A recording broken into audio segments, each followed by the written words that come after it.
sebentar.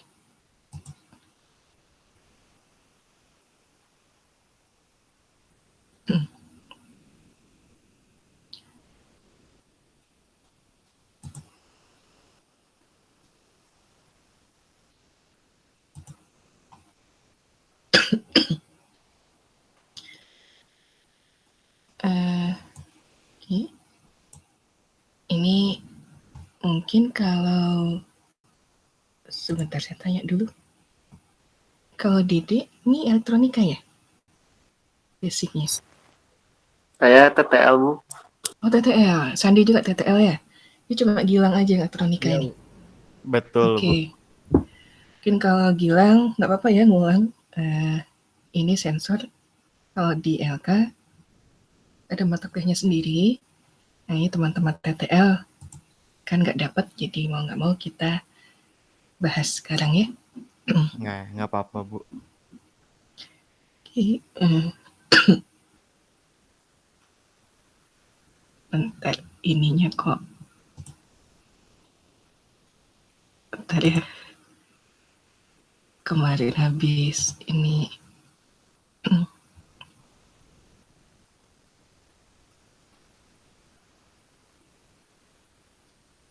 Login lagi.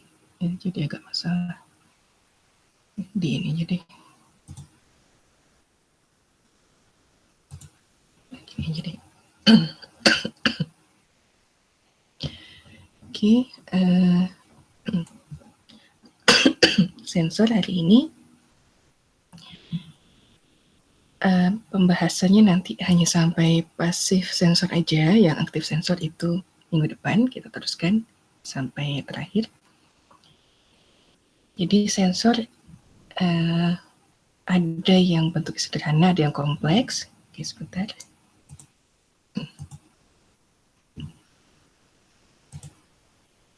Kemudian nanti kita mengenal istilah proprioseptif, eksteroseptif. Kemudian bentuk-bentuknya ada yang switch, sensor cahaya yang terpolarisasi, dan lain-lain. Nanti kita bahas satu-satu. Nah, ini terpakai di mekatronika secara umum. Sensor itu apa sih? Sensor itu adalah device fisik yang menyediakan informasi lingkungan kerja sistem atau dunia nyata ke sistem. Nah, kalau kita bandingkan dengan makhluk hidup atau dengan diri kita sendiri aja deh. Kita punya 2 stimulus yang masuk ke yang kita punya untuk mengetahui ada apa sih di dunia selain tubuh kita, ada apa aja sih, ada kejadian apa. Sensor itu ada yang proprioception, jadi dia mengindra, merasakan stimulus yang ada di dalam sistem, atau kalau kita bandingkan dengan tubuh kita, yang ada di dalam tubuh kita. Misalnya kalau tubuh kita seperti ototnya agak kaku, kemudian posisi sendinya seperti apa. Nah, itu informasi internal dari tubuh kita, diterima oleh otak kita dari sensor-sensor yang ada di tubuh kita. Nah, itu bisa diibaratkan dengan sensor di sistem mekatronika. Misalnya nanti untuk mengetahui posisi berapa tekukan join, berapa derajat, kemudian kalau misalnya ada tambahan, apakah nanti dipasang sensor untuk mengetahui ketegangan dari link, atau misalnya kalau di manipulator dari penghubung dari join satu ke join lain. Itu bisa juga. Kemudian ada lagi exteroception. Jadi ini sensor yang mengindra, yang merasakan keadaan di luar tubuh kita atau keadaan di luar sistem. Misalnya penglihatan itu dipakai untuk melihat keluar tubuh kita. Kemudian audition, pendengaran, bau. Nah, ini kalau yang di makhluk hidup. Kalau yang di sistem mekatronika, vision nanti bisa menggunakan kamera misalnya. Audition bisa menggunakan sonar. Nah, sensor bau ini yang belum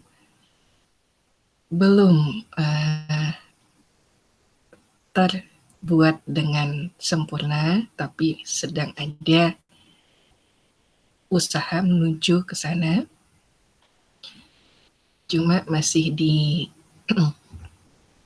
dibantu oleh sensor-sensor kimia. Kedua, informasi baik internal maupun eksternal atau sensor yang dipakai baik proprioseptif maupun eksteroseptif ini nantinya akan membentuk subsistem dalam mekatronika yang kita sebut sistem perseptual atau sistem untuk mempersepsikan apa sih yang ada di dalam, apa yang terjadi di dalam sistemnya sendiri dan apa yang terjadi di luar sistemnya. Nah, ini ada beberapa contoh sensor.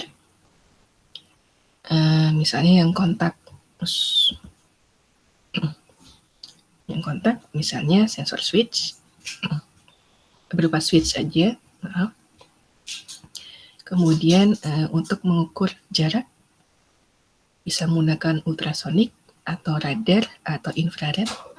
Kemudian untuk mengetahui level cahaya bisa menggunakan fotosel atau kamera. Lalu level suara bisa menggunakan mikrofon. Untuk mengukur rotasi kita bisa menggunakan encoder dan potensiometer. Kemudian untuk mengukur percepatan kita bisa menggunakan akselerometer atau giroskop atau kedua-duanya.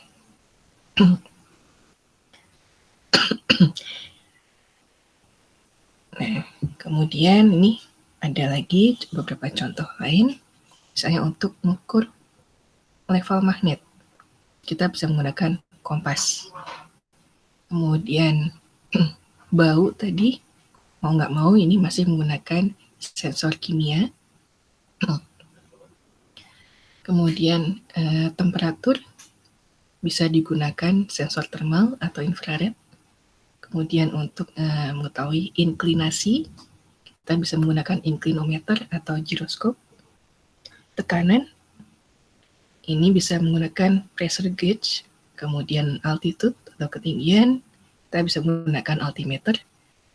Strain, kita bisa menggunakan strain gauge. Contoh sensornya.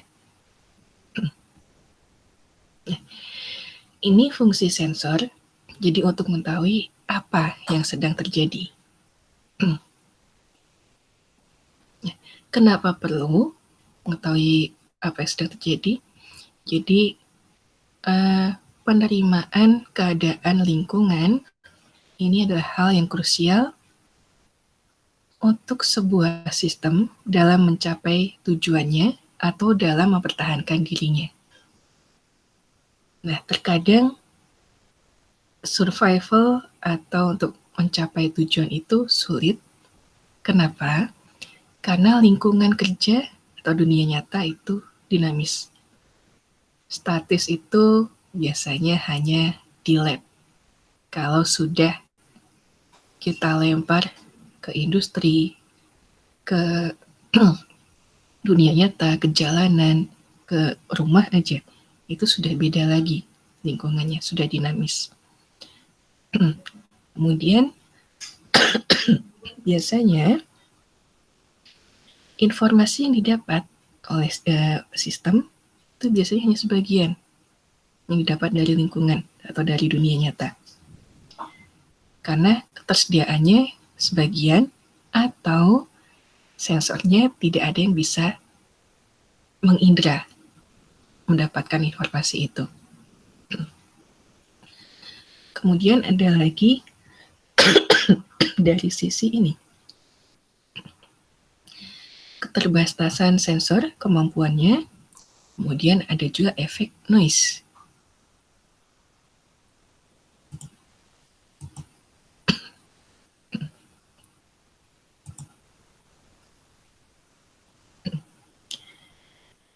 Nah, kemudian satu lagi, ada banyak informasi, terlalu banyak untuk dipersepsikan.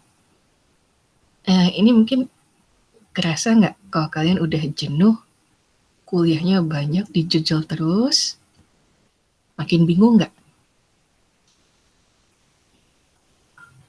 Makin, Bu. Ya, Nah, Bu. ini sama sebenarnya, sistem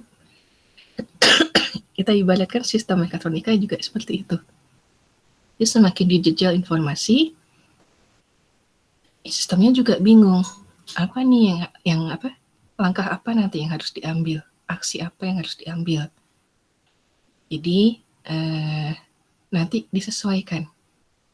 Tugas sistemnya apa? Kerjaannya apa? Sensornya disesuaikan. Jangan semua sensor dipasang. Cukup yang bisa menunjang tugas itu. Kalau nanti dijejel, dipasang semuanya, selain bingung, ngambil keputusannya seperti apa, kemudian proses komputasinya juga makin lama, jadi nanti kerja sistemnya malah lambat. Sementara kadang ada sistem yang ditempatkan di tempat berbahaya, misalnya di pertambangan. Kan nggak mungkin kita nempatkan sistem yang kerjanya lambat, atau misalnya di area medis, di operasi misalnya, nggak mungkin kita menempatkan sistem yang kerjanya lambat, atau nggak akurat, atau nggak presisi, karena membahayakan nyawa manusia. Nah, kemudian ada catatan di sini, sensor itu tidak menyediakan keadaan. Jadi keadaan itu ada di lingkungan kerja, ada di dunia nyata. Sensor hanya mengambil informasi, kemudian nanti diterjemahkan ke controller atau ke otak dari sistem mekatronikanya. Nah, jadi sensor ini intinya adalah device fisik yang mengukur kuantitas fisik.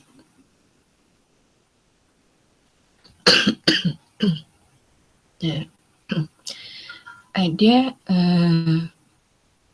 beberapa tipe sensor. Nah, pengelompokan sensor ini macam-macam.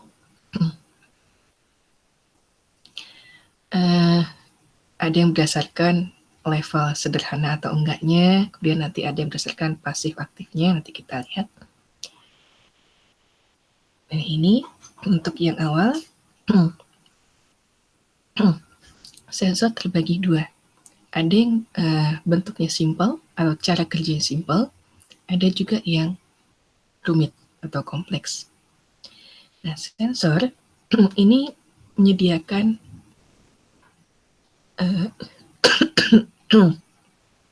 hasil pengukuran yang mentah, kemudian nanti baru diproses.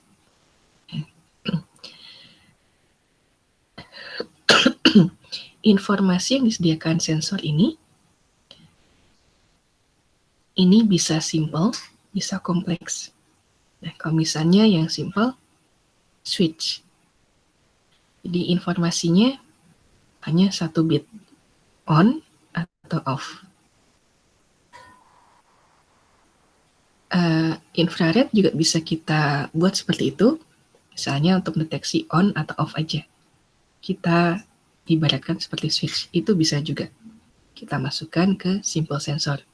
Tapi kalau sudah masuk ke untuk mengukur level cahaya,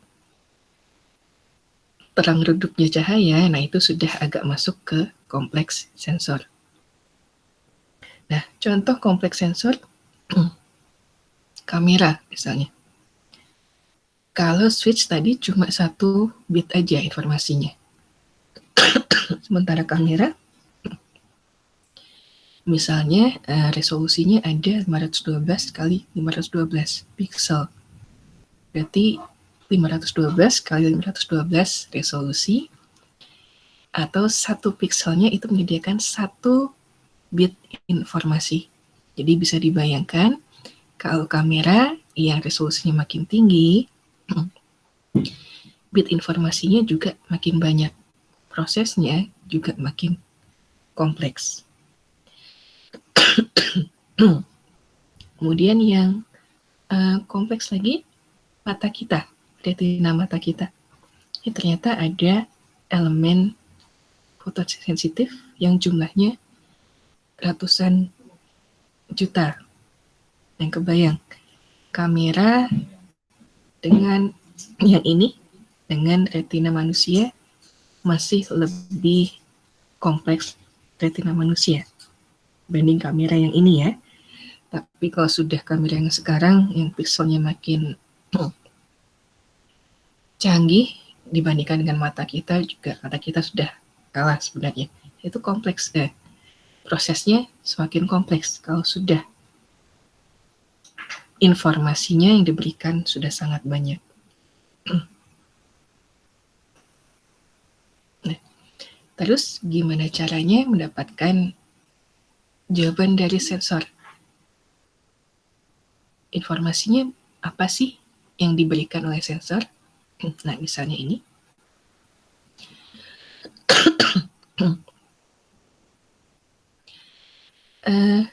Misalnya sensor memberikan satu pembacaan, hasil pembacaan. Lalu apa yang harus kita lakukan? Nah, kita bisa mematchkan, bisa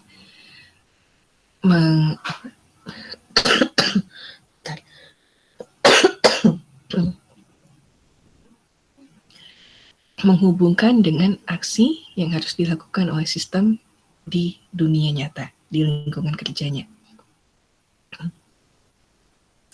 Kemudian misalnya ada lagi, kita diberikan satu pembacaan sensor, bagaimana keadaan lingkungan kerja ketika hasil pembacaan itu diambil. Jadi sesaat yang lalu atau beberapa saat yang lalu.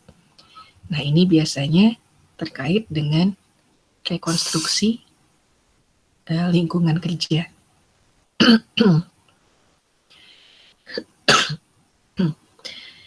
Nah, dari dua pertanyaan ini,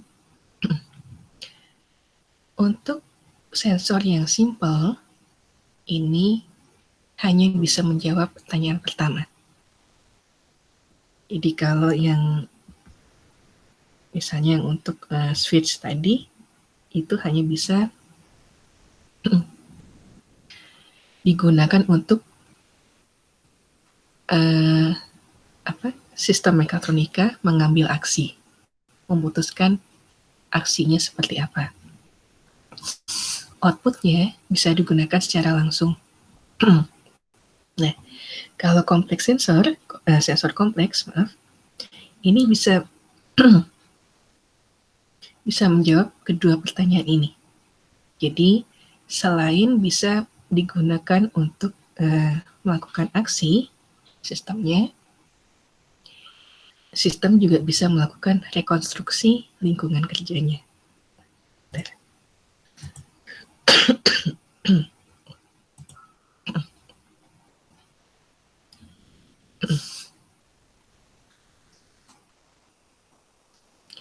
Dan biasanya keduanya, untuk yang sensor kompleks, keduanya ini dikombinasikan, diperlukan untuk pemrosesan informasi yang nantinya dipakai bisa untuk aksi atau bisa untuk rekonstruksi.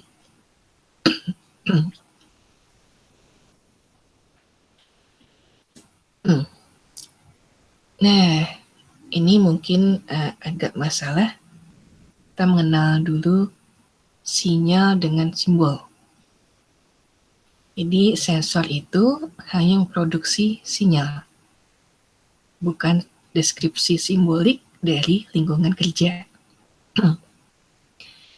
Karena yang dihasilkan hanya sinyal, bisa hanya tegangan, bisa hanya tegangan masuk, tapi yang diukur waktunya misalnya,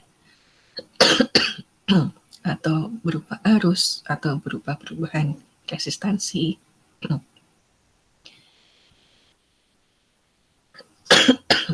Maaf ya. Nah, karena itu kita memerlukan yang namanya pre-processing. Jadi, ini proses ini, pre-prosesan, ini digunakan untuk mengekstrak informasi yang benar-benar diperlukan untuk pengambilan keputusan yang cerdas. Jadi, jangan sampai pengambilan keputusannya diambil tapi sebenarnya nggak perlu. Jadi nanti kerja sistemnya ada yang nggak perlu. Jadi misalnya ini, mobil harusnya tinggal jalan lurus ke titik tujuannya 100 meter di depan. Nggak ada halangan sama sekali selama di jalan itu. Dan dijaga kondisi seperti itu. Tapi entah kenapa sensornya, karena sensornya dipasang banyak, seharusnya yang diutamakan sensor yang depan saja untuk mendeteksi apakah di depan ada objek atau enggak. Tapi ternyata sensor yang dipakai juga ada tambahan kanan dan kiri, dan pemrogramannya mengutamakan yang kanan kiri. Jadi mobilnya jalannya zigzag. Nah itu selain dibanding jalan lurus langsung dengan jalan zigzag, itu zigzag nggak efisien. Selain jaraknya lebih jauh, waktunya lebih lama, dan juga akan boros di komponen-komponen sistemnya. Karena kalau lurus saja, motornya akan konstan atau dipercepat hanya lurus aja. Tapi kalau zigzag, belok salah satu motor akan mengerem kecepatannya lebih rendah dibandingkan motor yang lain. Dia saat berbelok lagi bergantian. Jadi ada saat ada motor yang direm, ada motor yang dipercepat. Nah, itu nantinya akan semakin akan mempercepat kerusakan komponen. Nah, di sini ada catatan. Simbol ini adalah representasi abstrak dari data sensor.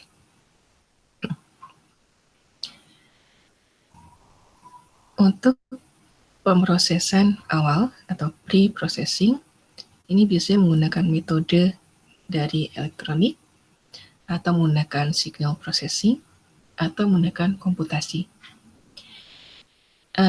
Kalau sensor yang sekarang sih sudah ada komponen elektroniknya, jadi berupa modul. Di signal processing-nya juga sudah oke. Tinggal dihubungkan ke komputasinya, bisa ke microcontroller atau ke PLC. Kalau dulu, ini sempat saya rasakan waktu TA, tugas akhir dulu belum ada modul ultrasonik seperti sekarang, jadi harus buat sendiri rangkaian elektroniknya, pemrosesan sinyalnya, baru nanti masuk ke microcontrollernya. Kalau sekarang sudah bagus dan sensornya juga sudah relatif murah dibanding dulu. Kemudian untuk pemrosesan itu ada beberapa level. Misalnya nih, tadi ini sudah disebutkan, ada yang level elektronik, ada yang level signal processing, dan ada level komputasi.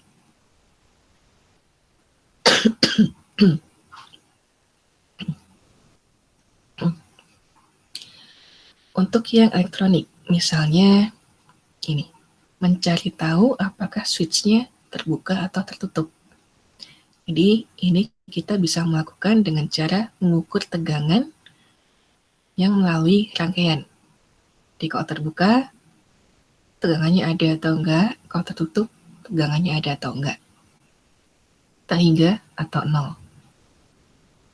Kemudian, untuk yang level signal processing, ini ada contohnya. Misalnya menggunakan mikrofon untuk mengenali suara. Dia yang dilakukan di signal processing adalah memisahkan sinyal dari noise-nya, kemudian dibandingkan dengan suara yang disimpan untuk pengenalannya. Jadi ini contoh untuk voice recognition.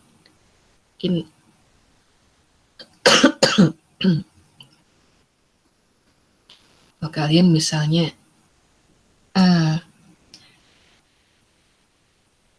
saya nggak tahu film lain ya. Oh ini saya pernah nonton dulu film Hong Kong. Saya lupa kalau nggak salah. Stephen Chow.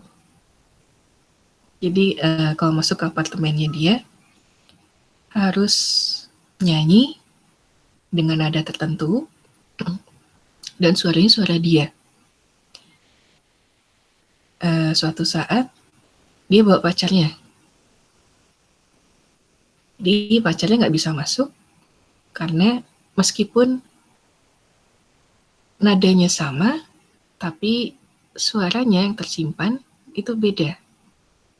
Jadi mau nggak mau suara pacarnya direkam, disimpan, kemudian nanti sistemnya baru bisa mengenali suara pacarnya, jadi dia bisa masuk ke apartemen itu. Itu salah satu contoh. Ya. Apakah suara sama sidik jari itu berarti tiap orang tuh berbeda ya, Bu? Atau ada pasti ada yang samanya? Kan kalau sidik jari tidak ada yang sama. Kalau suara begitu juga nggak? Untuk kalau kalau sensor suara itu sebenarnya bisa diakali. Jadi mungkin kalau pernah lihat film-film detektif, ada yang jadi ada orang yang punya kemampuan untuk meniru suara orang. Ada nggak? Pernah lihat nggak? Atau pernah dengar? Pernah dengar. Kalau sidik jari memang itu nggak, meskipun kembar identik juga nggak sama sidik jari, tapi ada, saya pernah baca kalau nggak salah, tapi itu jarang sekali, ada memang yang sama juga. Cuma kalau sidik jari memang relatif sulit, kecuali kalau kita mau memanipulasi, misalnya ya seperti di film-film detektif ya, bekas sidik jari diambil pakai selotip tertentu, kemudian nanti dicetak sesuai dengan alur-alurnya, kemudian untuk masuk bisa menggunakan hasil cetakan itu. Tapi kalau suara, kalau orang punya kemampuan untuk meniru suara, itu bisa aja. Sama dengan iris mata juga.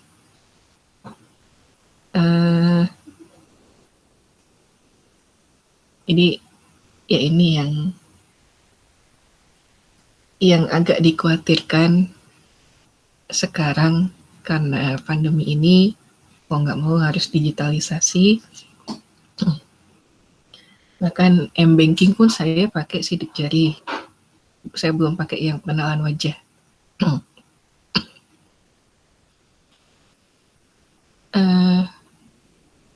Kalau ada yang iseng, bisa aja sidik jari saya ada yang ngambil, kemudian lewat device yang lain, gadget lain, bukan gadget yang saya punya, bisa aja login menggunakan itu. Iris mata juga sama. Meskipun mata itu sulit, tapi bisa ditiru juga. Jadi ada, saya lupa di film, di serial apa. Ada yang ngambil, kemudian nanti dibuat menggunakan teknologi lensa kontak, dipasang. Nanti kalau mau masuk ke ruangan tertentu, pakai pengenalan iris mata, ya mau nggak mau akan dikenali karena lensa kontak yang terpasang tadi. Wajah, nah kalau wajah ini masuknya ke komputasi, karena kalau sudah kalau signal processing aja masih nggak kuat nih.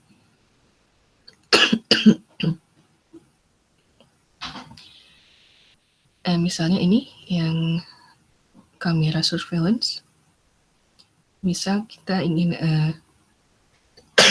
mencari orang berdasarkan gambar, kemudian kita harus mengenali mana sih yang misalnya yang dicurigai sebagai teroris misalnya, kemudian dibandingkan dengan database. Kenapa nggak hanya signal processing aja? Kenapa butuh komputasi? Karena ini, database-nya sudah sangat besar. Kemudian image-nya aja pemrosesannya juga cukup kompleks. Jadi mau nggak mau harus pakai komputasi. Mungkin kalau mau ada yang iseng, seperti ada banyak yang gratisan juga kok. Silakan kalau ada yang mau iseng coba-coba untuk ini pengenalan wajah. Itu ada beberapa software yang free, bisa dicoba dan bisa diutak-atik sendiri. Cuma ya nanti risikonya memang database-nya karena besar, jadi mau nggak mau komputer kalian atau laptop kalian kapasitasnya juga harus ada yang dikorbankan gitu misalnya.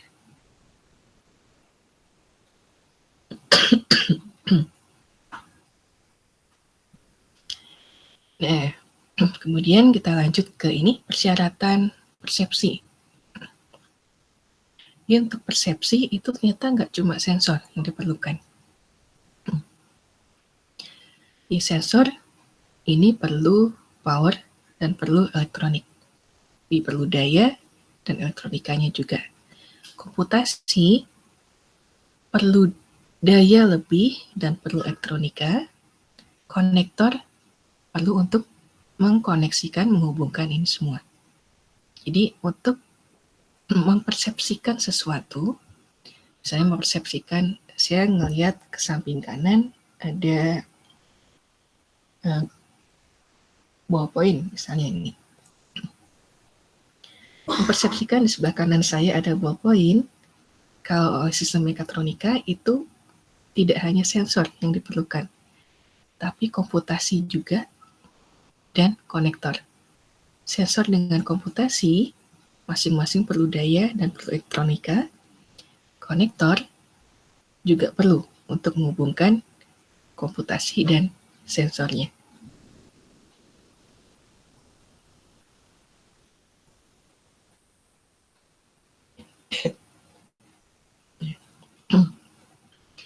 Untuk mendesain persepsi,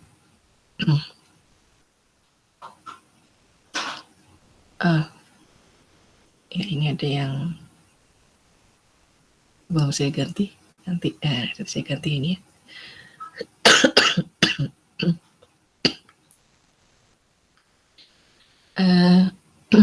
Kita bisa menggunakan secara historis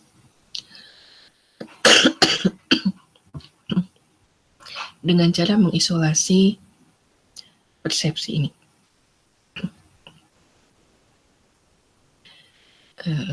Bentar.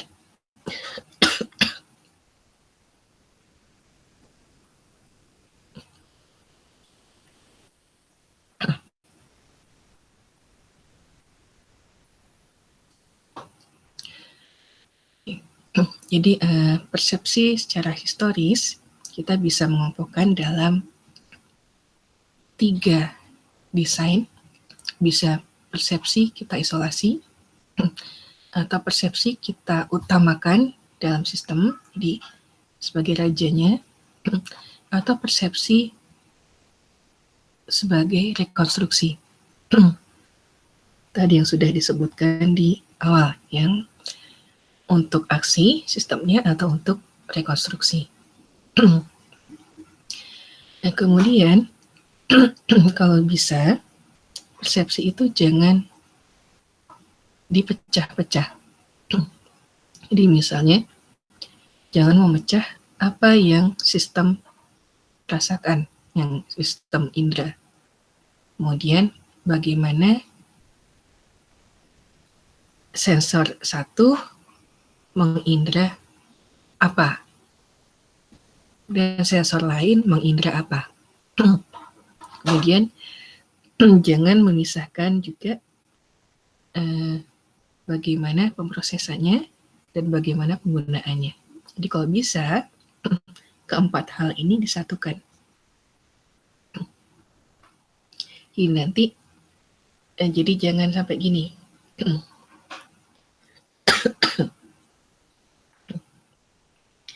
Kita pasang beberapa macam sensor,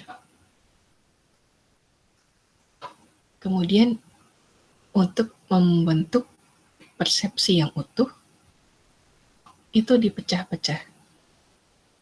Ini nanti aksinya nggak akan jalan. Jadi kalau bisa disatukan hasilnya, kemudian nanti dipertimbangkan hasil yang terbaik, aksinya nanti akan jadi apa, rekonstruksinya nanti seperti apa. Diusahakan sensornya meskipun modulnya terpisah-pisah, tapi nantinya persepsinya itu dari semua sensor yang ada. Baru nanti bisa diambil aksi yang terbaik seperti apa yang harus diambil.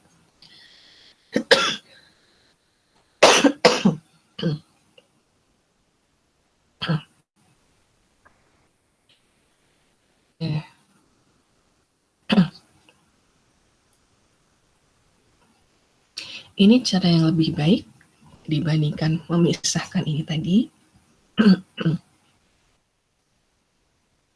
Jadi kita pertimbangkan yang pertama saat mendesain sistem mekatronika, tugasnya apa sih yang harus dilakukan sistem?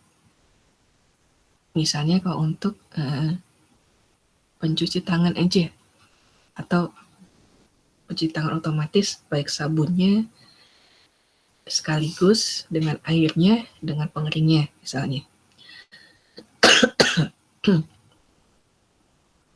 Kemudian sensornya yang sesuai untuk tugas ini apa? Jadi setelah tugas, kita pikirkan sensornya seperti apa. Kemudian setelah itu kita pikirkan desain mekanikalnya seperti apa yang baik.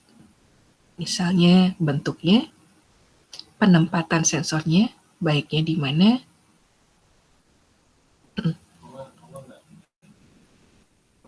kemudian ukurannya juga,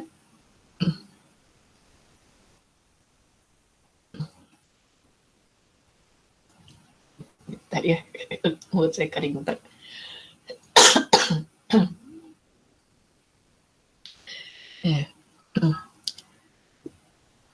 Di ini ada yang perlu diingat. Oh, ini tadi kita bahas persepsi aja. Nah, karena sudah masuk ke ranah mekatronika, persepsi itu harus berpasangan dengan aksi. Jadi persepsi aja yang nggak akan jalan, aksi aja nggak akan jalan. Jadi duanya harus berpasangan. Baru nanti akan membentuk sistem mekatronika yang utuh. Untuk persepsi ini kalau terkait dengan aksi terbagi dua. Ada action oriented perception, ada active perception. Jadi kalau yang action oriented ini gimana caranya persepsi memberikan informasi yang sesuai untuk perilaku sistem yang dikehendaki. Misalnya ini, pemrosesan persepsi, gimana caranya supaya aktivitas motornya baik, bisa ditune, maksudnya bisa diputar cepat atau diperlambat. Kemudian misalnya lagi, lingkungan kerjanya ini dilihat secara berbeda berdasarkan sistem mekatronikanya nantinya mau seperti apa perilakunya atau aksinya. Ini nanti hanya informasi yang diperlukan oleh tugas itu yang bisa diekstraksi. Yang nggak perlu, nggak usah. Kemudian satu lagi, active perception. Jadi misalnya ini, gimana caranya perilaku motor mensupport aktivitas persepsi. Jadi kalau yang atas, yang action oriented, tadi gimana caranya persepsi mendukung perilaku aktuator. Kalau yang active perception, gimana caranya perilaku aktuator mendukung aktivitas persepsi. Nah, ini contohnya, kendali motor bisa meningkatkan pemrosesan persepsi. Kemudian akuisisi data cerdas, ini bisa dipandu dengan menggunakan feedback atau pengetahuan yang ditanamkan sebelumnya.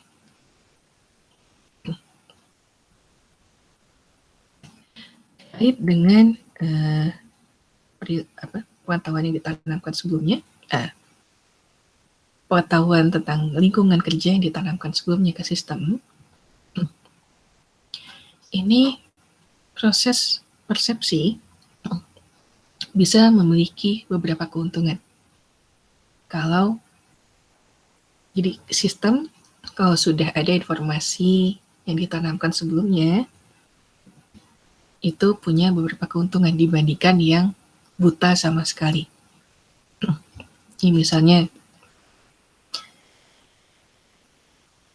kalau dulu sebelum pandemi kalian jalan-jalan mau camping misalnya,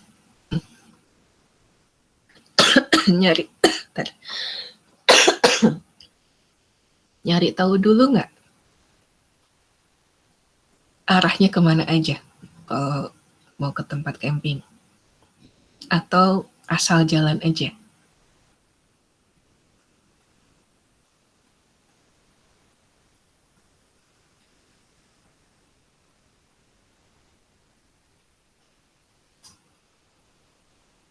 Atau ada yang temennya satu orang sibuk nyari peta, nyari jalan mana aja sih yang harus dilalui, misalnya ke Ranca Upas deh.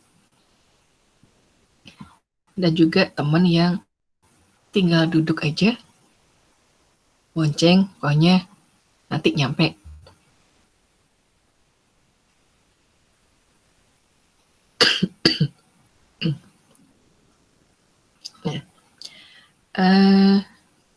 Tadi ini masih nyambung kan ya? Masih Bu, masih. Putus. Oke, takutnya putus. Nah, ini misalnya kalau teman yang tahu jalan tadi, yang sudah berbekal peta, tiba-tiba misalnya harus balik, ada sesuatu di rumahnya, kemudian yang lainnya yang nggak tahu peta nerusin, tapi nggak tahu peta sama sekali. Nah, jadinya kesasar. Nah, itu analoginya, bisa seperti itu. Jadi, kalau bisa, sistem mekatronika ditanamkan dulu. Oh, nanti tugasnya seperti ini, lingkungan kerjanya kira-kira seperti ini, basicnya. Oh, nanti ada tambahan dinamis, ya nanti tinggal menyesuaikan. Jadi misalnya ini, kalau mobil aja deh, mobil tanpa pengendara, pengemudi.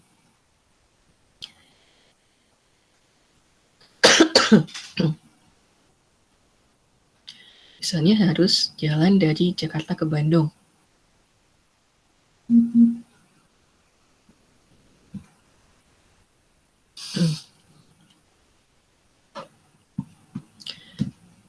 Kalau nggak ditanamkan peta, ya pasti nyasar.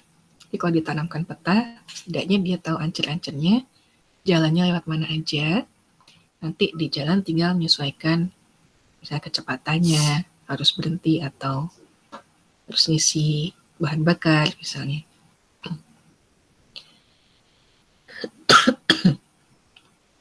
Atau kalau di industri, robot manipulator untuk masang chip misalnya, assembly di pabrik handphone misalnya.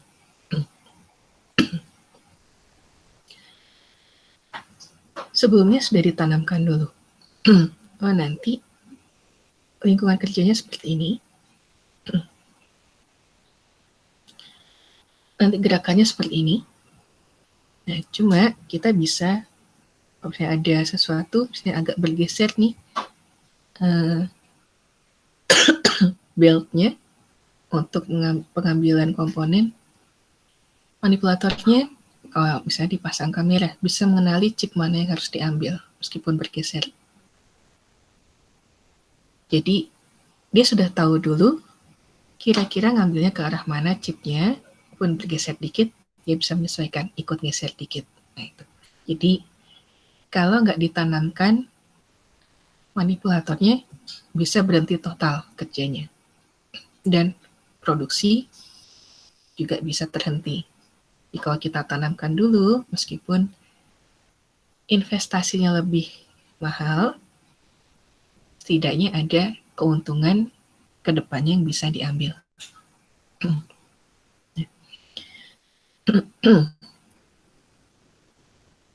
A prior knowledge atau pengetahuan yang ditanamkan sebelumnya ini bisa berupa persepsi yang berdasarkan ekspektasi, misalnya apa yang harus dicari, pengetahuan tentang lingkungan kerjanya ini dibatasi pada interpretasi sensornya.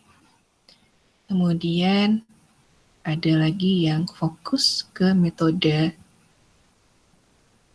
misalnya di mana saya harus mencari.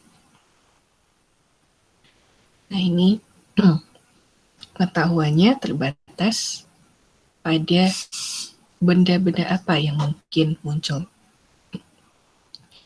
Lalu yang ketiga, ini ada kelas perseptual, kelas persepsi, di bagaimana cara mencarinya. Misalnya, lingkungan kerjanya dipartisi jadi beberapa kategori interaksi. Jadi, kita bisa membagi 3 pengetahuan yang ditanamkan berdasarkan apa yang harus dicari, di mana harus mencarinya, dan bagaimana cara mencarinya. Jadi apa, di mana, dan bagaimana.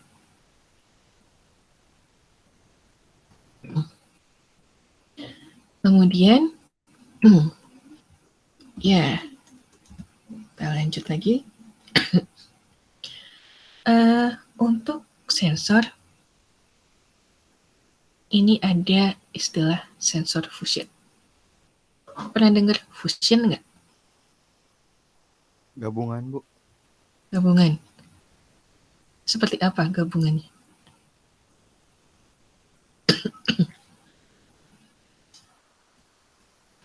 Saling keterkaitan gitu nggak sih, Bu?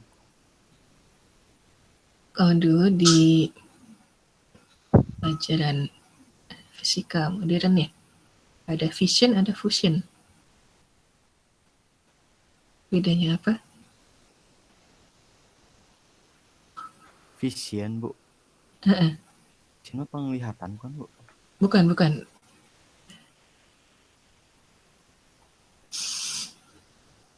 Oke deh, saya skip aja deh. Bukan vision V, tapi F. Ya. Gabungan, jadi sensornya kita gabung, kita kombinasikan, bisa satu jenis tapi banyak, bisa beberapa jenis, jumlahnya satu masing-masing atau jumlahnya masing-masing banyak.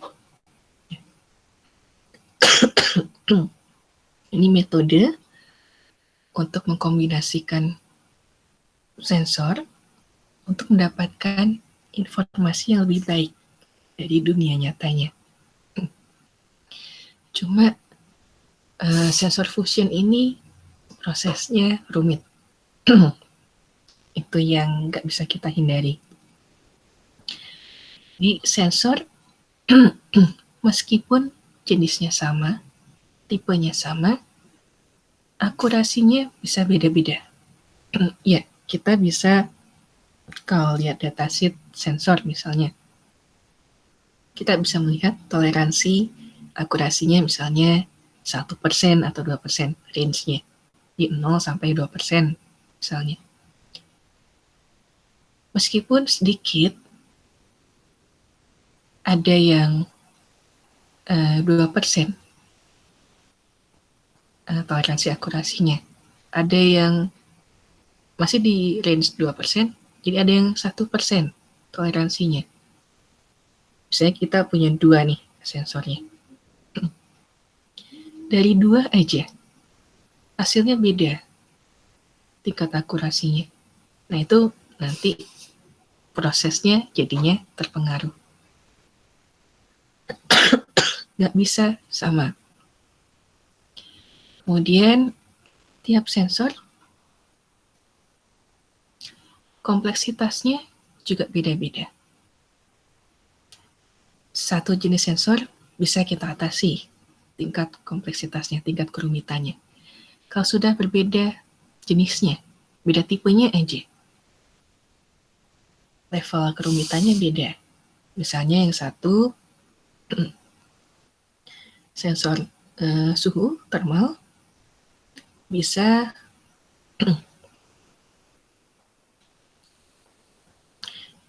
bisa mengindra panas dari 0 sampai 50 derajat Celcius. Nah, itu prosesnya gimana?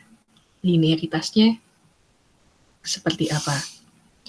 Dan sensor yang satu tipenya bisa sama-sama nih tipenya, tapi yang satu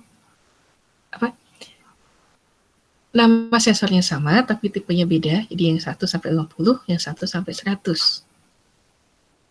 Itu beda lagi tingkat linearitasnya. Jadi nanti prosesnya beda lagi. Cara menyatukannya beda lagi. Rumit lagi. Kemudian ada juga ini. Kita bisa menemukan masalah ini. Informasinya berlawanan. Jadi ternyata satu sensor ngasih informasi A. Saya jarak. Sensor yang satu ngasih informasi 10 cm. Padahal jarak sebenarnya 10 cm nih misalnya. Yang satu lagi 20 cm. Nah itu gimana nih? Mana yang harus dikalibrasi dengan benar dan mana yang harus dipilih informasinya? Atau benar nggak pemasangannya? Kemudian ini, masalah nggak sinkron persepsinya. Nggak sinkronnya bisa karena waktunya, dan waktunya juga dari masalah komputasinya juga. Jadi kita ngasih, proses sensor A harus di detik sekian sampai sekian. Kalau detik terlalu lamaan. Milidetik sekian sampai milidetik sekian. Misalnya dari 10 sampai 20. Milidetik 20 sampai 30 sensor B. 30 sampai 40 sensor C. Nah itu gimana caranya nanti kalau misalnya harus deteksi jarak yang sama, sistemnya bergerak dari jalan. Jadi informasi mana nih? Karena nggak sinkron. Informasi mana yang harus diambil atau gimana cara menyatukannya. Nah, ini prosesnya, ini harus kita akali.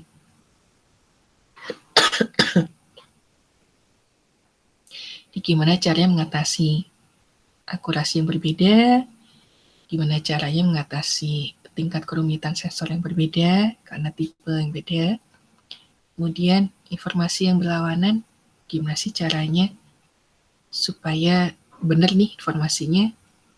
Lalu untuk masalah asinkronus, gimana caranya mengolahnya supaya nanti informasinya benar. Nah, kalau kita bandingkan dengan diri kita,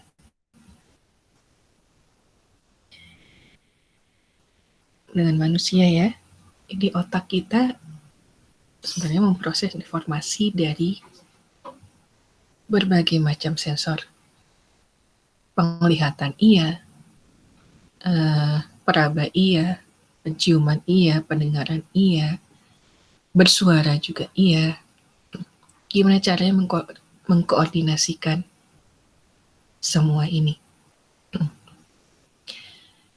Dan ternyata otak kita untuk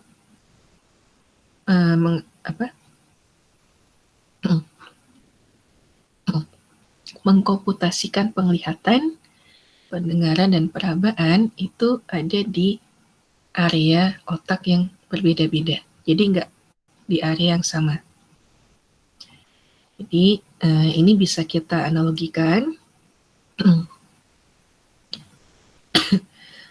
Baiknya kalau untuk pemrosesan sensor nanti ada yang dipisah-pisah juga. Jadi kalau untuk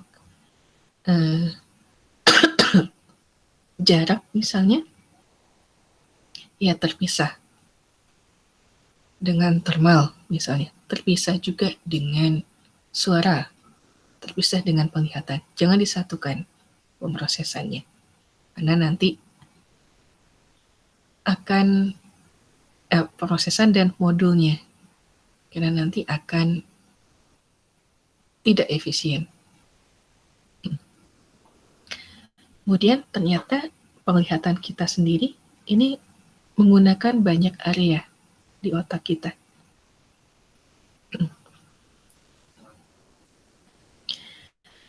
Jadi ada yang mengolah untuk mengenali objek apa dan di mana posisinya. Kemudian ada juga untuk mengolah polanya, warna, pergerakan, intensitas, dan orientasinya. Jadi makanya kenapa vision, yang main-main di vision, pattern recognition atau pengenalan video, maksudnya mengenali objek di video dari CCTV, kemudian dikenali apakah orang itu benar yang dicurigai misalnya, itu cukup rumit karena ini. Selain mengenali objek, mengenali posisi, ada juga hal-hal yang harus dibahas di sini. Polanya, warnanya, pergerakannya, intensitasnya, orientasinya. Warna aja ini sudah kompleks kalau di kamera. Belum lagi masuk ke pattern. Belum lagi nanti mengenali orientasinya, objeknya apa, posisinya di mana. Ternyata tubuh kita sulit ditiru oleh sistem mekatronika sebenarnya.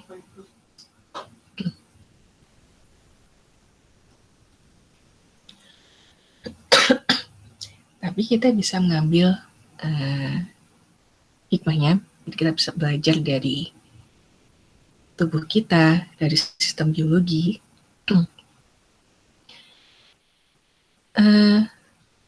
Sensor yang ada di tubuh makhluk hidup itu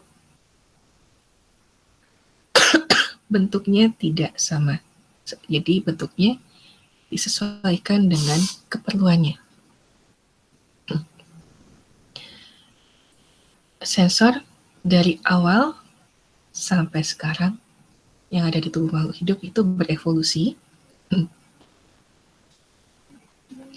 dengan bentuk geometris dan sistem mekanik tertentu. Sebagai contoh ini, di lalat, mata lalat ini nanti mungkin bisa dilihat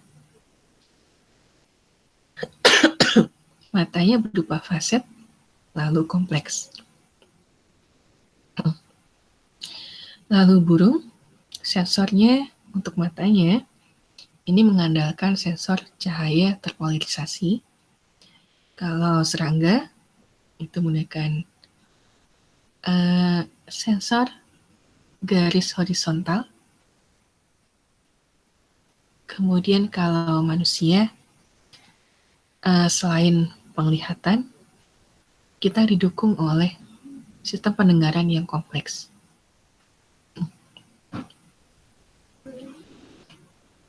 Jadi sistem biologi ini desain cerdas untuk memaksimalkan persepsi yang didapat oleh sensor, baik propertinya, range-nya maupun akurasinya. Nah itu yang kenapa teknologi sensor terus berkembang sampai sekarang tidak berhenti, karena terus mengembangkan penginderaan yang lebih baik seperti apa, bentuknya seperti apa yang harusnya lebih baik,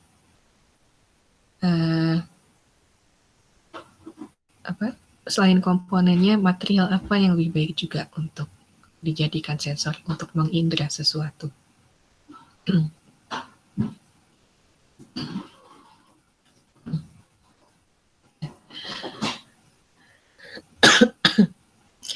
Mungkin kalau di persepsi, membahas persepsi, mau nggak mau kita mengenal istilah psikologi affordance. Jadi affordance ini berkaitan dengan intensitas motor dari suatu organisme. Bisa mikroorganisme atau makroorganisme.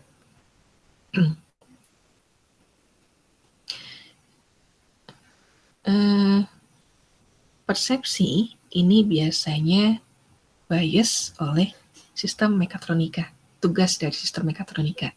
Misalnya, kursi. Kursi fungsinya untuk apa sih? Secara umum, iya, sesuatu untuk diduduki. Tapi bisa juga ada yang naruh kursi di depan pintu.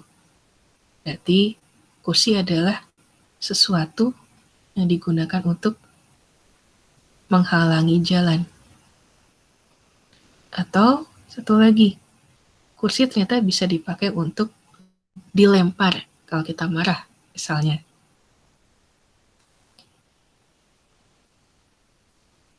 Nah, kalau dua ini kalau bagi kucing-kucing saya nih, dua ini iya, definisi ini. Kursi bisa untuk diduduki, bisa untuk ditiduri, bisa juga untuk menghalangi mereka lari-larian, ketabrak. Sama juga dengan, jadi kita harus melihat apa sih persepsi, tugas sistem mekatronikanya, jangan sampai persepsinya nanti jadinya bias. Ini jangan sampai jadi bias seperti ini, seperti kasus kursi ini.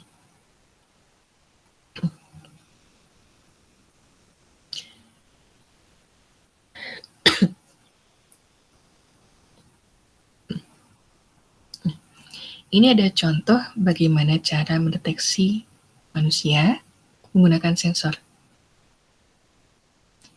Misalnya menggunakan kamera. Kalau pakai kamera, ini pemrosesannya yang harus kita pikirkan. Kalau menggunakan sensor pergerakan,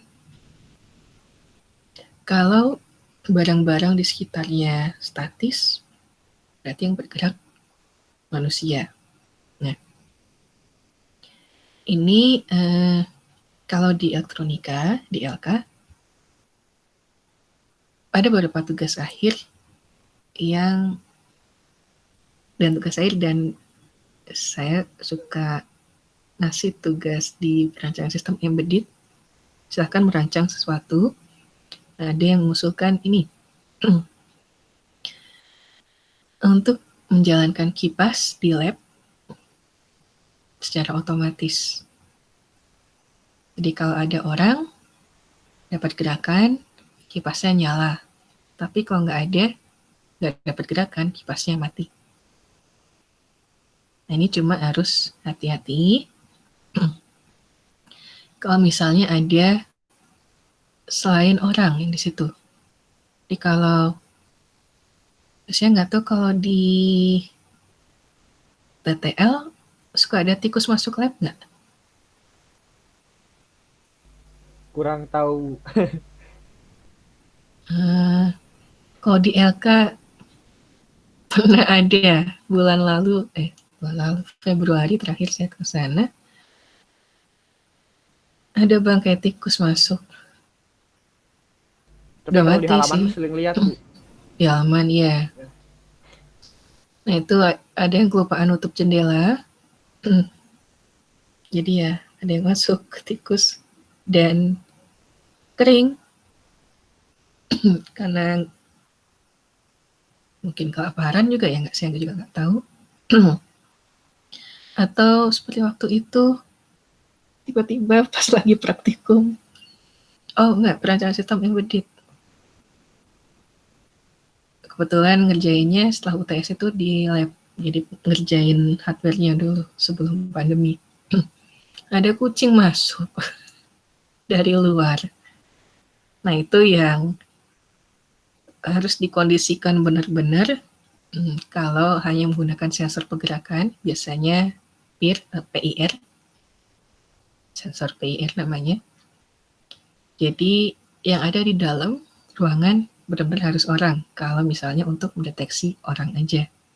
Tapi kalau untuk mendeteksi general makhluk hidup, ya nggak apa-apa. Tapi kalau cuma orang aja, jangan sampai ada binatang masuk.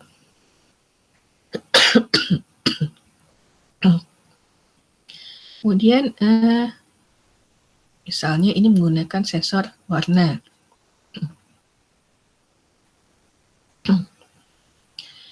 Mungkin kita bisa menggunakan sensor warna ini kalau kasusnya yang masuk ke area tertentu untuk pengenalan mendeteksi orang, masuk ke area tertentu pakai seragam. Kalau seragamnya beda warnanya, otomatis akan ditolak misalnya. Atau ini yang terpakai sekarang, sensor suhu temperatur.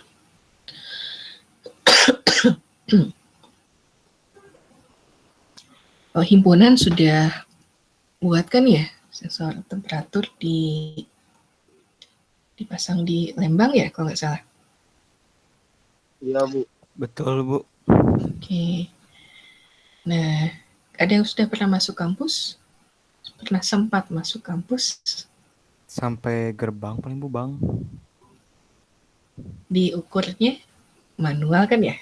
Iya, Bu. Nah, udah di toko-toko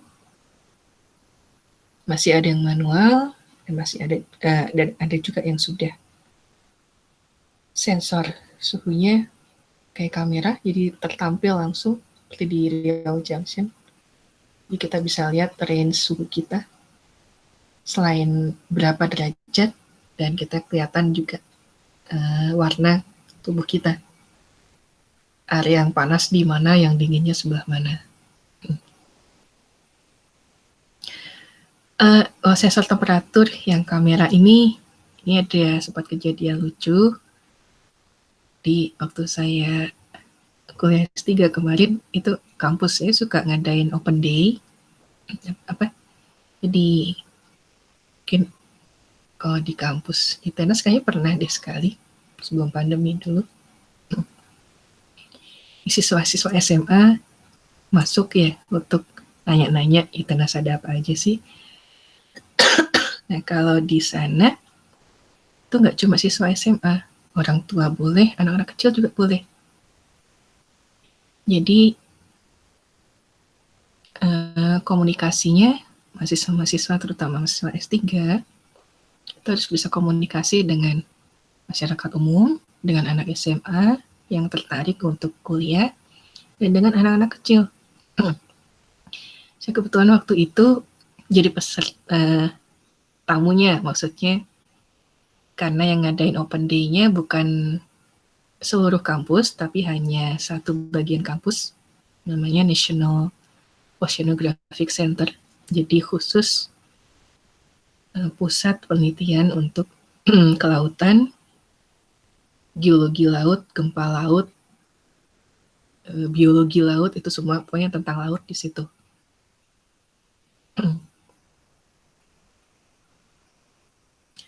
Nah, pas masuk saya sama teman saya,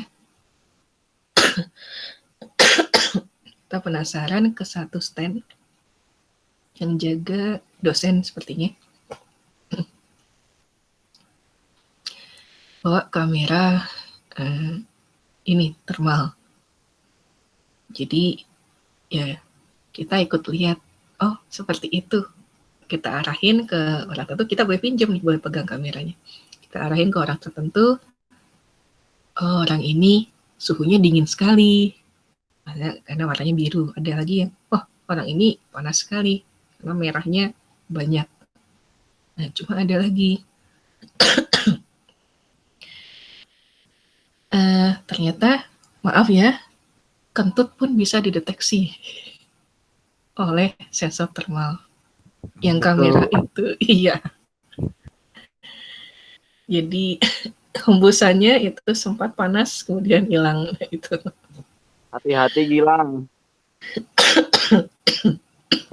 Iqbal tuh suka sembarangan, Bu. Nah, ini mungkin hati aja kalau ke toko yang pakai kamera thermal, kalau kepingin kentut ya nahan dulu ya.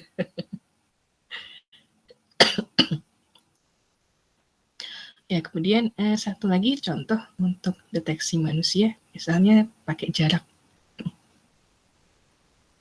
Mungkin ini jadi satu ya dengan yang di himpunan buat jarak dengan temperatur.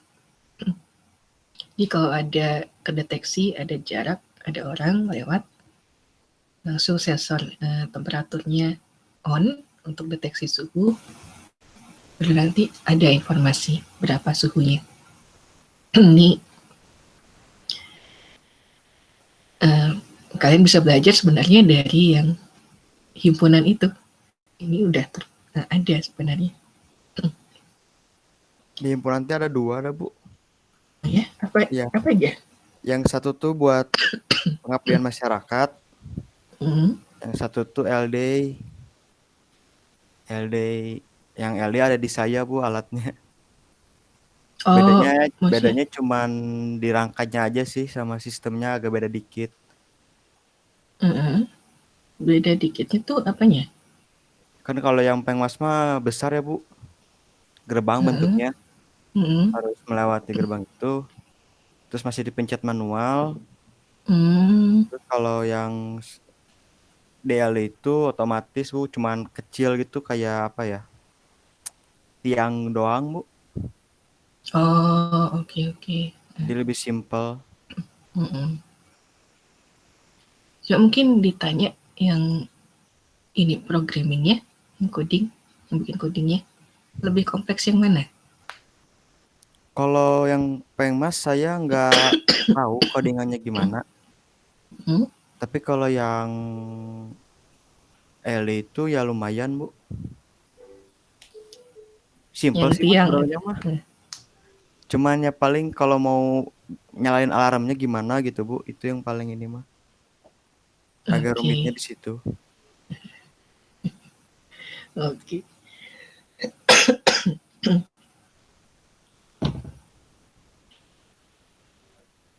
Oke. Bagus sih Bu, karya kalian. boleh bertanya? Ya. Kalau peer sensor itu ke apa sih, ke motion atau ke distance? Peer. Ke movement. Iya. Movement. Tapi jarak juga Lebih berpengaruh kan, Bu, terhadap kinerja si sensornya itu. Iya, jadi dia cuma bisa deteksi ada pergerakan sampai jarak berapa. Cuma nggak bisa deteksi jarak. Makasih, Cuma Bu. deteksi ada gerakan aja.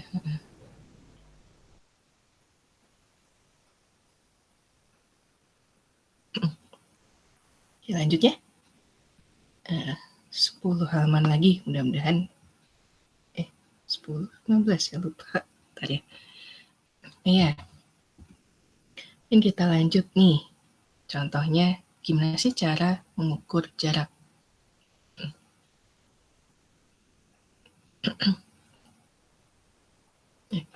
Untuk mengukur jarak, kita bisa pakai beberapa jenis sensor. Bisa pakai sonar atau ultrasonik. Nah, ini yang diukur adalah waktu tempuh dari sinyal. Jadi, modul sensornya itu dikasih trigger tegangan. Kemudian nanti diukur waktunya saat nanti transducernya ngirim sinyal suara, kemudian menerima pantulan suara, kemudian oleh modul itu dikonversi menjadi tegangan lagi. Nah, itu nanti diukur waktunya berapa. Waktu tempuh pantulannya tadi. Kemudian ada lagi menggunakan sensor infrared.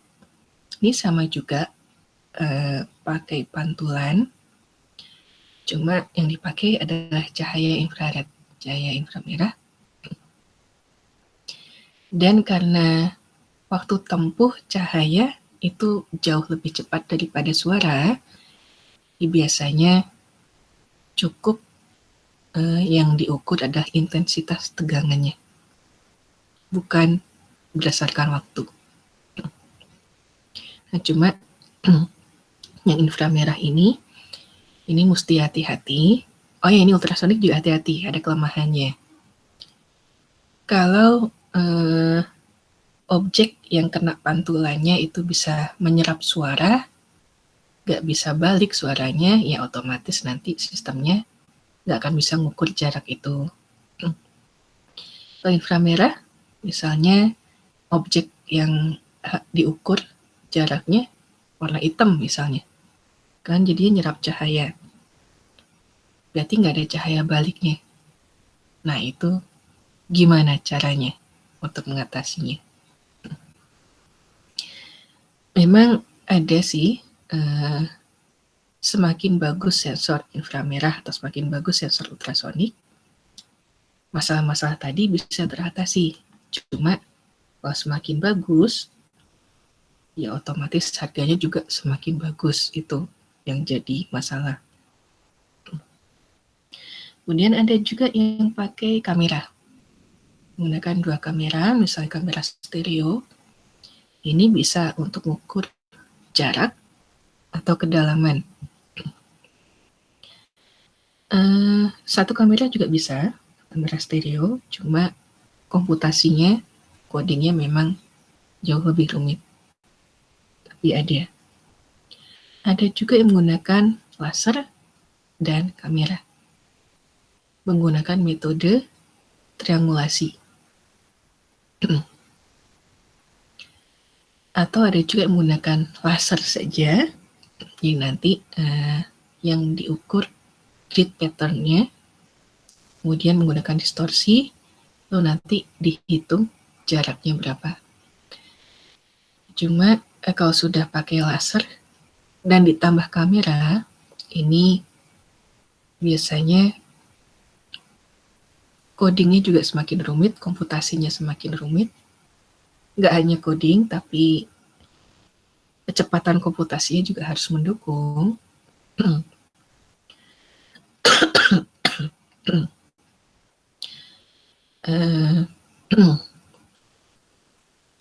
Ada juga yang modulnya sudah jadi satu dengan komputasinya. Jadi nanti ke controller yang kita punya itu tinggal informasi aja yang kita dapatkan, informasi jarak. Cuma ya harganya memang jauh lebih tinggi dibandingkan yang kalau hanya laser aja, komputasinya kita sendiri yang buat.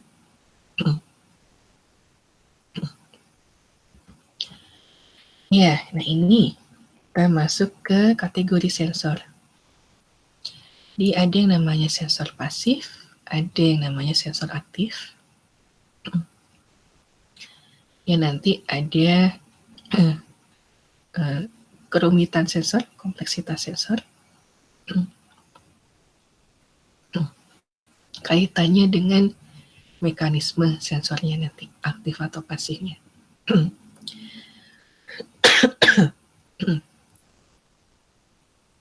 Untuk sensor pasif, ini dia hanya mengukur properti fisik dari lingkungan kerja. Jadi hanya coba mengukur. Nah, kalau sensor aktif, dia punya sinyal sendiri, kemudian sinyalnya digunakan untuk berinteraksi dengan lingkungan kerjanya. Nah, karena punya sinyal sendiri, sensor aktif ini biasanya terdiri dari emitter dan detektor. Jadi kalau sensor pasif cuma detektor aja, kalau sensor aktif ini ada dua bagian. Ada emitter dan ada detektor. Mengemisikan sinyal dan nanti mendeteksi sinyal. Nah, lebih rumit mana sih? Sensor pasif atau sensor aktif? Nah, ini tergantung. Belum tentu sensor aktif, satu sensor aktif itu lebih rumit dibanding yang pasif. Oh iya, boleh nggak apa-apa.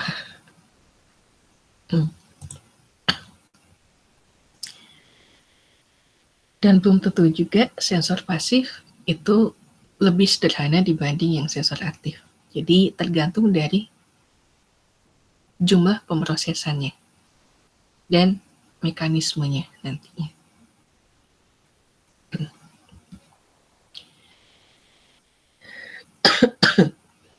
Nah ini contoh elektronik untuk sensor sederhana. Ini terpakai hukum-hukum ini, hukum Ohm, kemudian resistansi seri atau pembagi tegangan. Ini terpakai sekali kalau ada yang main-main di sensor. Waktu 2 minggu lalu saya nguji KP anak LK. Pakai sensornya satu, tapi dia mengusulkan 2 macam pengolahan sinyalnya. Yang satu menggunakan voltage divider, satu lagi menggunakan jembatan Wheatstone. Nyata yang jembatan Wheatstone itu lebih baik dibanding yang voltage divider.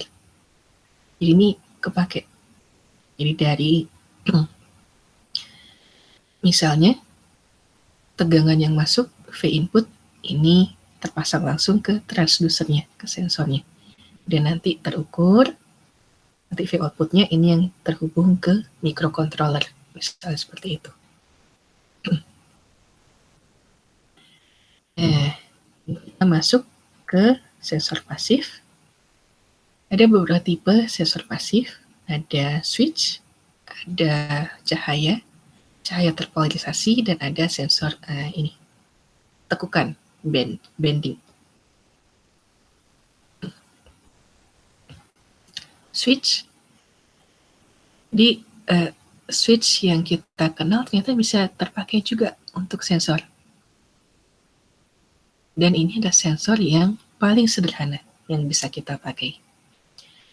Nggak perlu pemrosesan, jadi kerjanya cukup di level rangkaian. Kalau switch-nya open, berarti nggak ada arus yang mengalir. Kalau switch-nya tertutup, berarti arus mengalir. Nah, coba nanti mungkin kalian ingat bisa normally open atau normally close switch-nya. Nanti disesuaikan penggunaannya, perlunya seperti apa, dan penggunaannya nanti seperti apa. Nah, switch ini bisa kita gunakan sebagai sensor kontak, sentuh, sensor limit, atau SAF encoder. Ini kalau sensor sentuh, misalnya kita ingin mendeteksi sentuhan atau kontak dengan objek lain. Misalnya, objek yang men-trigger ketika sistem mekatronik nabrak dinding atau ketika harus megang objek. Jadi kita bisa pakai switch nih. Misalnya robot tangan nih di pabrik. Harus ngambil chip tadi yang saya sebutkan. Kalau dia sudah nyentuh chipnya, berarti switch-nya nanti akan aktif ngasih tahu, oh itu sudah bisa diambil, sudah bisa dijepit misalnya chipnya. Kemudian ada yang digunakan sebagai sensor limit, misalnya untuk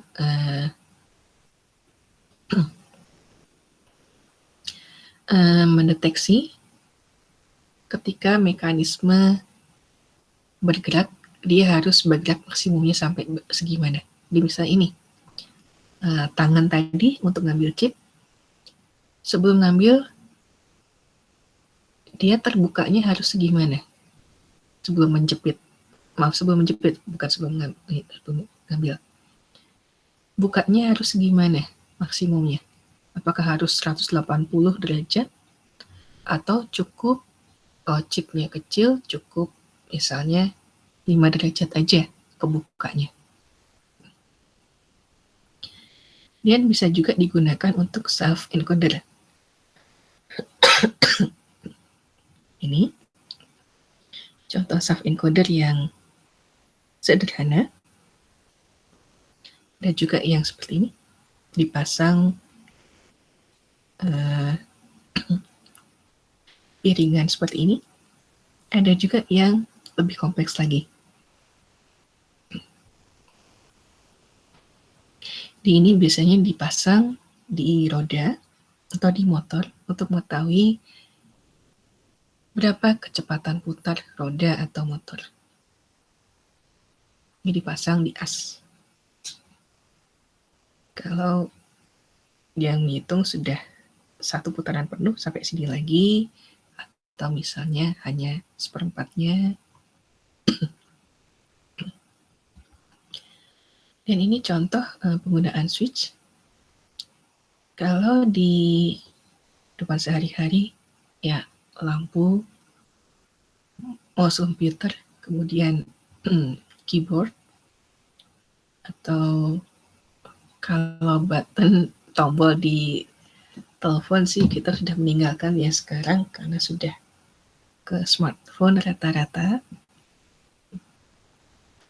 Kemudian ini ada saya contohkan di robotika yang kelihatan sekali, misalnya untuk bump switch, jadi untuk mendeteksi kalau nabrak benda atau halangan. Kalau kita pasang, nah ini bumper, ya. Atau kita pasang whisker atau sumut seperti ini. Misalnya kita pasang metal whisker di switch ini. Kalau whiskernya cukup ketekuk banyak, switchnya akan nutup, berarti robotnya harus berhenti misalnya. Atau yang seperti ini. Kalau whiskernya ketekuk banyak juga, berarti nanti sirkuitnya, rangkaiannya tertutup, jadi robotnya harus berhenti terus muter misalnya. Seperti itu. Nah, dari switch kita masuk sensor cahaya. Sensor cahaya ini mengukur berapa jumlah cahaya yang berdampak ke fotosel, yang masuk ke fotosel. Nah, sensitivitas dari fotosel terhadap cahaya ini representasinya adalah perubahan resistansi. Nah, perubahan resistansi nanti bisa dihubungkan dengan perubahan tegangan. Misalnya, kalau tegangannya rendah, cahayanya yang masuk misalnya tinggi. Atau kalau ketika tegangannya tinggi, cahaya yang masuk ke fotosel ini berarti keadaan di sekitarnya sedang gelap. Misalnya seperti itu. Secara umum, sensor cahaya adalah sensor kegelapan sebenarnya. Jadi bisa menginvert, bisa mengubah output. Jadi kalau low artinya gelap, high artinya terang, atau bisa kebalikannya. Low artinya terang, high artinya gelap. Kita bisa ngatur-ngatur di sini.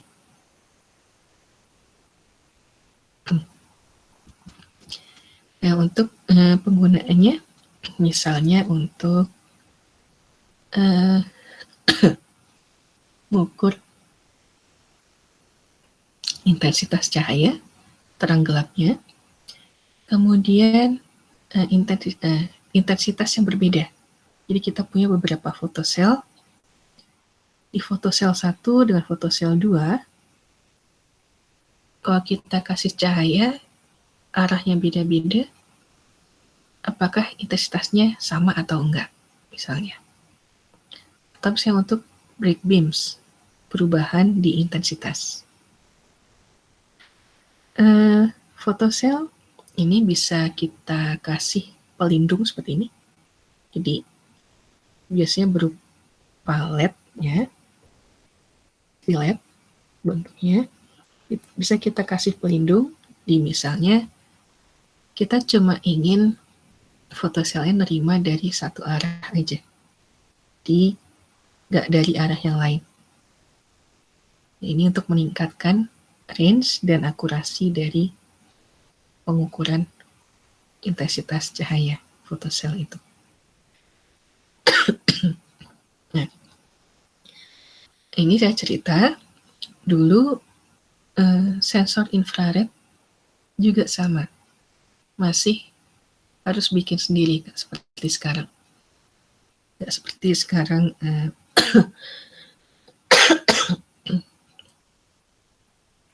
berpasangan antara emitter dengan fotoselnya. Jadi dulu harus bikin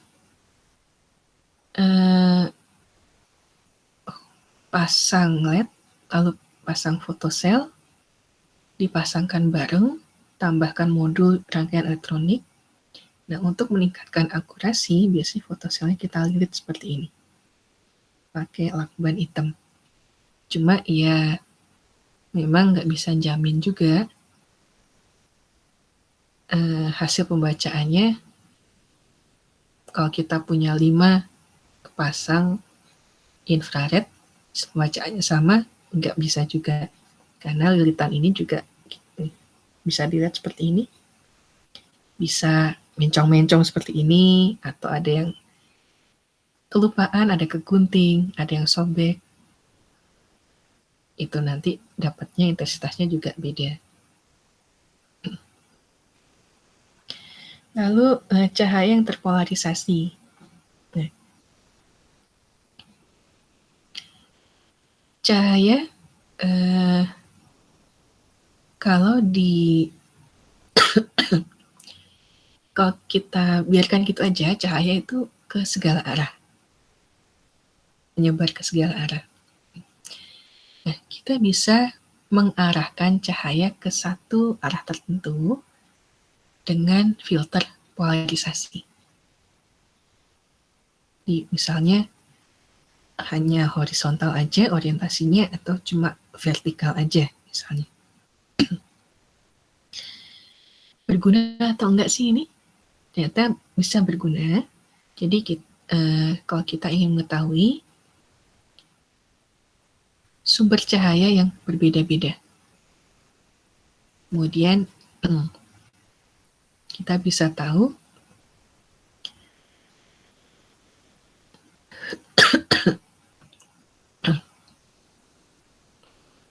sistem mekatronik yang kita buat itu diarahkan ke sumber cahaya atau enggak. Kemudian kita juga bisa tahu nih, satu fotosel bisa menerima cahaya yang ambient misalnya, atau yang satu lagi bisa yang ambient dan bisa yang dari sumber cahayanya misalnya. Atau kalau misalnya filternya kita hilangkan, apakah fotoselnya nerima intensitas cahaya yang sama atau enggak. Jadi ini bisa dipakai untuk mengukur bagus enggaknya fotosel yang dengan tipe yang sama, tingkat akurasinya sama atau enggak. Kita bisa pakai metode ini.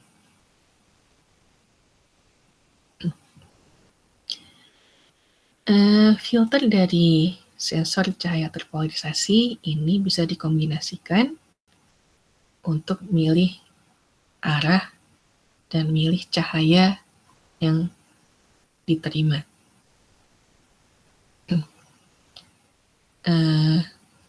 Polarisasinya, filternya, ini bisa kita tempatkan di emitternya, di sumber cahayanya, bisa juga di fotoselnya.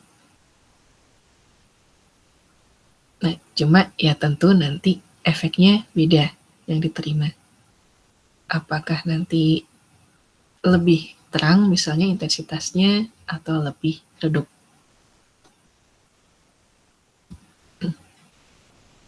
Lalu ada lagi sensor posisi resistif. Misalnya untuk finger flexing di Nintendo Power Glove sudah nggak ada sekarang ya. Kemudian ini kira-kira salah satu contoh bentuknya. Kemudian kalau di mekatronika, misalnya untuk sensor kontak atau untuk menelusuri dinding. Ini misalnya kita punya pabrik nih, forklift-nya otomatis jalannya. Bukan forklift. Untuk ngangkut barang, tapi bukan forklift ya. Kalau forklift ada juga yang pakai forklift, tapi ini untuk ngangkut barang aja, yang rendah, nggak perlu sampai ke tempat tinggi. Ada beberapa pabrik yang sudah mengadopsi line follower. Jadi ngikuti garis, taruh barang, operator, nanti tinggal dibiarin aja. Forklift-nya harus jalan ke gudang misalnya, atau harus jalan dari gudang ke kendaraan untuk didistribusikan. Ada juga misalnya yang pakai wall tracking, jadi cukup menelusuri dinding, jadi nggak pakai garis, jadi pakai berdasarkan dinding. Dia harus menelusuri misalnya dinding kiri terus, nanti dari titik selesai produksi itu harus masuk gudang, misalnya harus telusuri dinding kiri terus. Jadi sampai pintu gudang, dipindahkan, balik lagi, misalnya arahnya beda, kalau arahnya sama lagi, nanti tubrukan dengan yang dari produksi ke gudang. Jadi misalnya jalurnya beda, misalnya telusuri dinding kiri lagi, jadi seperti muter. Itu bisa juga. Nah, secara elektrik, bending sensor, jadi nama lain sensor posisi resistif, ini adalah bending sensor. Sebenarnya perubahannya nanti yang terukur adalah perubahan resistansi. Kalau tertekuk, resistansinya meningkat. Kalau posisinya normal, resistansinya tetap kalau semakin normal, semakin turun resistansinya. Nah, cuma yang jadi masalah, bending sensor ini kurang kokoh dibandingkan sensor cahaya. Kemudian memerlukan proteksi di base-nya ini, dekat kontak elektriknya. Jadi, kalau nggak diproteksi, akan ada intervensi sinyal lain, atau kalau kena sentuhan juga ini akan terpengaruh juga. Kemudian ini ada lagi, kalau nggak dilindungi dengan baik, misalnya ketabrak, ya otomatis bisa patah atau jatuh. Ini yang harus hati-hati kalau pakai bending sensor. Kemudian potensiometer atau POTS, biasa disingkat POTS. Ini ternyata bisa dipakai juga sebagai sensor. Jadi yang kita ambil adalah mekanisme pengubahan resistornya. Ini misalnya dipakai untuk mengubah volume dulu ya, atau tone untuk stereo, atau mengubah tab dari satu ujung ke ujung lain.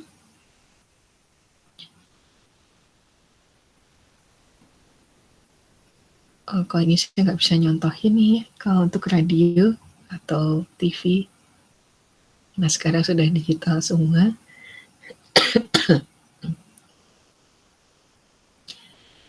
Dulu untuk ngatur-ngatur, ya ini bisa geser kanan kiri atau diputar.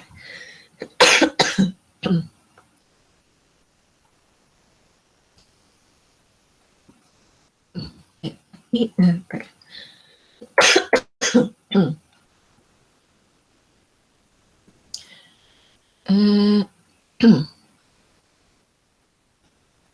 nggak beda, yang KP kemarin beda, bukan pakai ini. Lalu ada lagi analogi dengan biologi. Jadi sebenarnya sensor yang kita lihat ternyata ada di sistem biologi. Kontak sensor sentuh itu kalau di sistem biologi itu lebih presisi, jauh lebih presisi dan lebih kompleks di semua spesies. Kemudian sensor cahaya terpolarisasi ini ada di serangga dan burung. Kemudian sensor bending atau resistance reseptor ini ada di otot kita. Jadi otot kita saat menekuk, lihat tangan kita nih, siku kita saat ditekuk dan saat lurus, itu ada sensor yang ngasih tahu ke otak kita, oh siku kita lagi ditekuk, oh siku kita lagi diluruskan. Kalau olahraga lebih kerasa lagi, mungkin ya, saat kita stretching, dia saat saya nggak tahu nih hobinya, bola mungkin ya, saat nendang bola, otot kaki kita ngasih tahu ke otak seperti apa. Nah, itu setiap mungkin kerasa kalau sudah capek ketarik ototnya, nah itu informasi yang ke otak seperti apa, dan banyak lagi.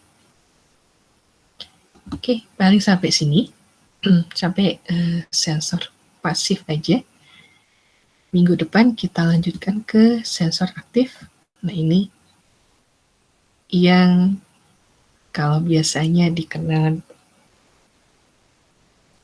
di beberapa tugas akhir LK, ini biasanya sudah pakai sensor aktif. Kira ada yang mau didiskusikan dulu nggak? Cukup, Bu. Cukup? Oke. Cukup sampai sini saja.